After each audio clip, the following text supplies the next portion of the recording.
दोस्तों, आज ज्ञान स्टोरी में आपका स्वागत है। आज सुनिए मुंशी प्रेमचंद जी की कहानी अधिकार चिंता।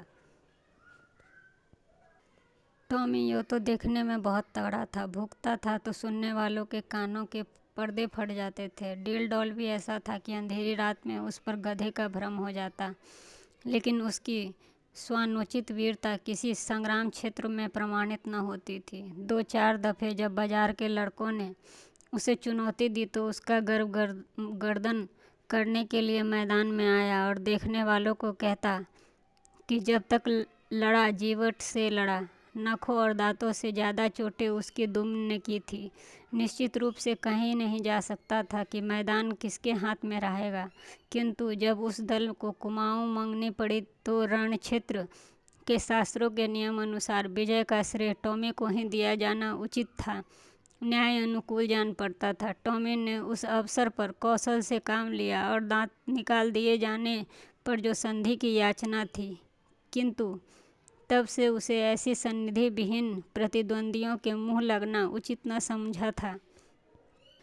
इतना शांत प्रिय होने पर भी टॉमी के शत्रुओं की संख्या दिनों दिन बढ़ती जा रही थी। उसके बराबर वाले उससे इसलिए जलते थे कि इतना मोटा तगड़ा होकर भी इतना भीरू क्यों है। बाजारी दल इसलिए जलता था कि टॉमी के मारे घुरों पर की हड्डियां भी न बच पाती थी। वह घड़ी रात उठे रहता और हलवाइयों की दुकानों के सामने, दोने और पत्तलों कसाईयों खानों के सामने की हड्डियां और चिबड़े चबा डालता था। अतएव इतने शत्रुओं के बीच में रहकर टॉमी का जीवन संकट में हो जाता था।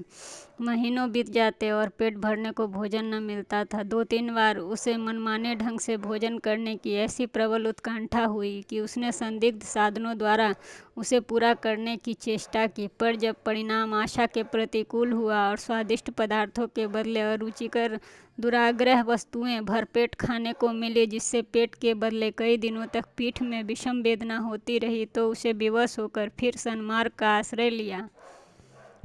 पर डंडों से पेट चाहे भर गया हो, वह उत्कंठा शांत न हुई। वह किसी ऐसी जगह जाना चाहता था जहाँ खूब शिकार मिले, खरगोश, हिरण, भेड़ों के बच्चे मैदान में विचर रहे हों और उनका कोई मालिक न हो, जहाँ किसी प्रतिद्वंदी की गंध तक न हो, आराम करने के सघन वृक्षों की छाया हो और पीने को नदी का पवित्र जल। वहाँ मनमाना शिकार करूं और खाऊं और मीठी नींद में सो जाऊं।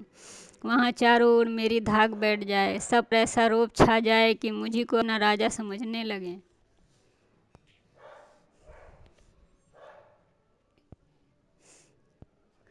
और धीरे धीरे मेरा ऐसा सिक्का बैठ जाए कि किसी दोषी को वहाँ पैर रखने का साहस ही न हो। संयोगवश एक दिन इन्हीं कल्पनाओं के सुखद स्वप्न देखता हुआ सिर झुकाए सड़क की छोड़कर गलियों से चला जा रहा था कि सहसा एक सज्जन से उसकी मुठभेड़ हो गई। टॉमी ने चाहा कि बचकर निकल जाऊं, पर वहाँ दुष्ट इतना शांति प्रिय न था। उसने तुरंत झपटकर टॉमी का टेटुआ पकड़ लिया। टॉमी ने बहुत अनुनय विनय करके गिड़गिड़ाना चाहा, कहा कि ईश्वर के लिए मुझे यहाँ से चले जाने दो, कसम ले लो मैं इधर पैर भी न रखूँगा। मेरी शामत आई थी कि तुम्हारे अधिकार क्षेत्र में चला आया, पर उसकी मर्दाना और निर्दयी प्राणी ने जरा भी रियायत न की। अंत में हार कर टॉमी ने गर्दभ स्वर में फरियाद करनी शुरू की। यह कोलाहल सुनकर मोहल्ले के 2-4 नेता लोग एकत्रित हो गए। उन्होंने भी दीन पर दया करने के बदले उल्टे उसी पर दंत प्रहार करना शुरू कर दिया। इसी अन्यायपूर्ण व्यवहार ने टॉमी का दिल तोड़ दिया। वह जान छुड़ाकर वहाँ से भाग गया। उन अत्याचारी पशुओं ने बहुत दूर तक उसका पीछा किया, यहाँ तक कि मार्ग में एक नदी पड़ गई और टॉमी ने उसमें कूदकर अपनी जान बचाई। कहते हैं एक दिन सभी के फिरते हैं। टॉमी के दिन भी नदी में कूदते ही फिर गए। कूदा था कि जान बचाने के लिए हाथ लगाने गए मोती तैरता हुआ उस पार पहुंचा तो वहाँ के चिर संचित अभिलाषाएं मूर्तिमयी हो गई थी। एक विस्तृत मैदान था, जहाँ तक निगाह जाती थी हरियाली की छटा ही दिखाई देती थी।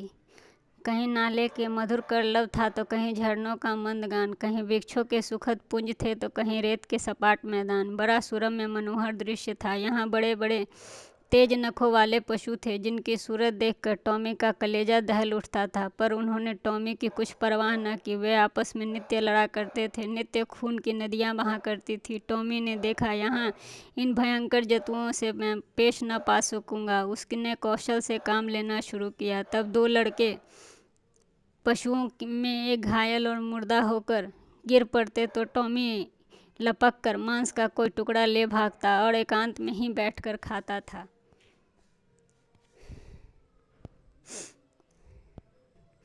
विजयी पशु विजय के उन्माद में उसे तुच्छ समझकर कुछ न बोलते थे। अब क्या था, टॉमी के पौ 12 हो गए थे। सदा दिवाली रहने लगी। न गुड़ की कमी थी न गेहूं की।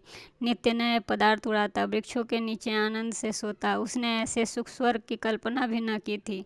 वहीं मरकर नहीं जी सकता तो स्वर्ग पा रहा था। थोड़े ही दिनों में पौष्टिक पदार्थों के सेवन से टॉमी की चेष्टा ही कुछ और हो गई थी। उसका शरीर तेजस्वी और सुगठित हो गया था।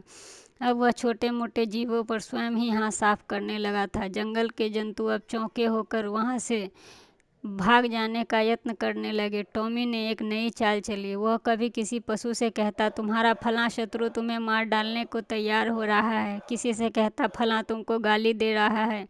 जंगल के जंतु उसके चकमे में आकर आपस में भिड़ जाते और टॉमी की चांदी हो जाती। अंत में यहाँ तक नौबत पहुँच गई कि बड़े बड़े जंतुओं का नाश हो गया। छोटे मोटे पशुओं का उससे मुकाबला करने का साहस भी न होता था। उसकी उन्नति और शक्ति को देखकर उन्हें ऐसा प्रतीत होने लगा मानो यह विचित्र जीव आकाश से हमारे ऊपर शासन करने के लिए आया है। टॉमी अब भी अपने शिकारबाजी के जौहर दिखाकर उनकी इन भ्रांति की पुष्टि किया करता था। बड़े गर्व से कहता, परमात्मा ने मुझे तुम्हारे ऊपर राज्य करने के लिए भेजा है। यह ईश्वर की इच्छा है। तुम आराम से अपने घर में पड़े रहो। मैं तुमसे कुछ न कहूँगा। केवल तुम्हारी सेवा करने के पुरस्कार स्वरूप तुमसे एक आध शिकार ही ले लिया करूँगा। आखिर मेरे भी तो पेट है। बिना आहार मैं जीऊँगा कैसे और तुम्हारी रक्षा कैसे करूँगा। अब वह बड़ी शान से जंगल में चारों ओर गौरवान्वित दृष्टि से ताकता हुआ विचार करता रहता। टॉमी को अब कोई चिंता नहीं थी। चिंता तो यह थी कि इस देश में मेरा कोई मुद्दई न उठ खड़ा हो। वह सजग और सशस्त्र रहने लगा। ज्यों-ज्यों दिन गुजरते और सुख भोग का चस्का बढ़ता जाता, त्यों-त्यों उसकी चिंता भी बढ़ती जा रही थी। बस अब बहुधा रात को चौक पड़ता और किसी अज्ञात शत्रु के पीछे दौड़ता भागता। अक्सर अंधा कुकुर कुकुर की बातें से भूखे वाली लोकोक्तियों को चरितार्थ करता। वन के पशुओं से कहता, ईश्वर न करे कि तुम्हें किसी दूसरे शासक के पंजे में फंसा जाओ। वह तुम्हें पीस ही डालेगा। मैं तुम्हारी हितैषी हूँ। सदैव तुम्हारी शुभकामना मेरे मग्न में रहती है।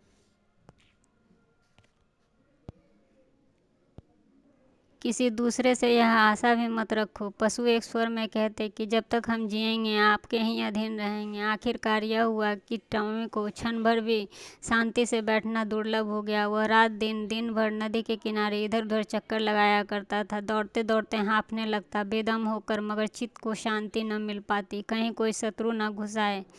लेकिन क्वार का महीना आया तो टॉमी का चित्त एक बार फिर से अपने पुराने सहचरी से मिलने के लिए ललायित होने लगा। वह अपने मन को किसी भांति रोक न सका।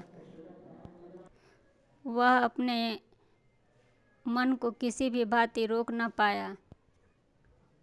वह दिन भी आया जब दो चार मित्रों के साथ किसी प्रेमिका के पीछे गली गली कूचे कूचे में चक्कर लगाया करता था। 2-4 दिन तो उसने सब्र किया, पर अंत में आवेग इतना प्रबल हुआ कि वह तकदीर ठोक कर खड़ा हुआ।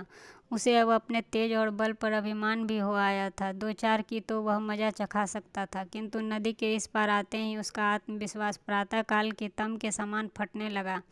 उसकी चाल मंद पड़ गई। आप ही आप सिर झुक गया, दुम सिकुड़ गई। मगर एक प्रेमिका को आते देख वह विवल हो उठा और उसके पीछे हो लिया। प्रेमिका को उसकी वह कुचेष्टा अप्रिय सी लगी। उसने तीव्र स्वर से उसकी अवहेलना की। उसकी आवाज़ सुनते ही उसके कई प्रेमी आ पहुँचे और टॉमी को वहाँ से देखते ही जामे से बाहर हो गए। टॉमी सिटपिटा गया। अभी निश्चय न कर सका था कि क्या करूँ, कि चारों ओर से उस पर दांतों और नखों की वर्षा होने लगे।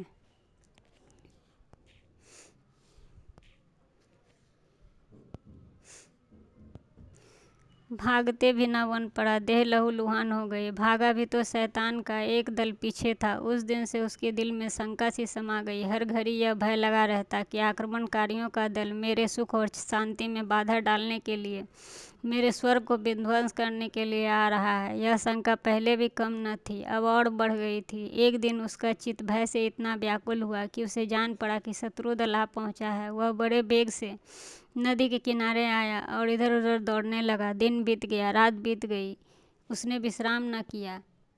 दूसरा दिन भी आया और गया, पर टॉमी निराहार निर्जल नदी के किनारे चक्कर लगाता रहा। इस तरह 5 दिन बीत गए। टॉमी के पैर लड़खड़ाने लगे, आंखों तले अंधेरा छाने लगा, क्षुधा से व्याकुल होकर गिर पड़ता, पर वह शंका किसी भांति शांत न हुई। अंत में 7वें दिन अभागा टॉमी अधिकार चिंता से ग्रस्त, जर्जर और शिथिल होकर परलोक सिधार गया। वन का कोई पशु उसके निकट न गया, किसी ने उसकी चर्चा तक न की, किसी ने उसकी लाश पर आंसू भी न बहाए। कई दिनों तक उस पर गिद्ध और कौवे मंडराते रहे। अंत में अस्थि पंजरों के सिवा और कुछ भी न रहा।